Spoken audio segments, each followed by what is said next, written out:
שלום אהובים ואהובות שלי. המדיטציה הזו זו מדיטציה לשחרור אמונה מקבילה. ולפני שאנחנו נכנסים למדיטציה עצמה, אני רוצה שניקח דף ועט ונזהה איפה יש לנו אמונה מקבילה. אמונה מקבילה נמצאת במקומות שיש בנו משפטים או מחשבות כמו לא יכול, לא טובה, אין לי את זה לא בשבילי. אז קחו לכם כמה רגעים ותזהו אמונה מקבילה אחת שאתם רוצים לשחרר כרגע.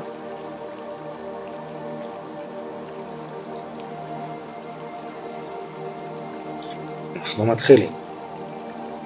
אני רוצה שתתרכזו באמונה המקבילה שזיהיתם. זה יכול להיות לגבי הגוף שלכם, זה יכול להיות לגבי ברית לבוש כלשהו, זה יכול להיות לגבי תכונה מסוימת או יכולת מסוימת. והיום אנחנו נתחיל תהליך של שחרור שלנו. ואני רוצה שכרגע ניכנס למצב הרפאיה. ניקח נשימה עמוקה, נמלא את חלל הבטן באוויר ונוציא באיטיות. נרגיש איך חלל הבטן מתרוקן לאט לאט ונחזור על זה. נכניס אוויר ונוציא באיטיות.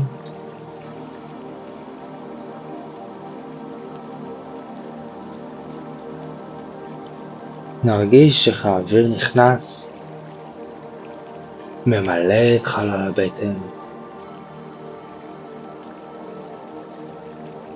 ואיך האוויר יוצא וחלל הבטן מתרוקן.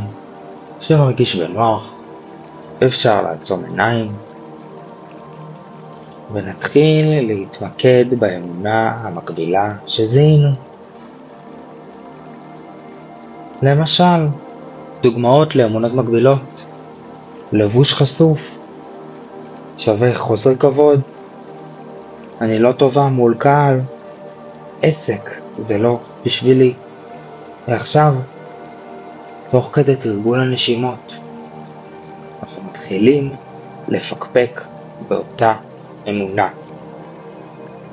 לוקחים נשימה עמוקה, ממלאים את חלל הבטן ומוציאים את האוויר באיטיות. נשים סימני שאלה. אני לא טובה מול קהל? זאת האמת היחידה שקיימת? זאת המציאות או תפיסה שלי לגבי עצמי? זאת מחשבה או עובדה? להמשיך לקחת אוויר אל חלל הבטן ולהוציא באיטיות. ולהמשיך לפקפק באותה אמונה. נשים סימני שאלה.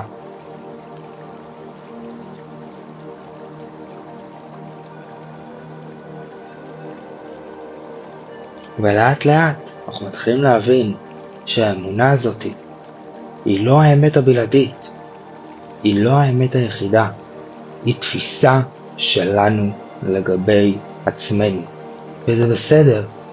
לכולנו יש אמונות מקבילות, ואתם עליתם על הדרך הנכונה לשחרר אותם ולקדם את עצמכם, לשחרר את הדפוסים שלא מקדמים אתכם. שוב ניקח נשימה, נכניס את האוויר, נמלא את חלל הבטן ונוציא באיטיות.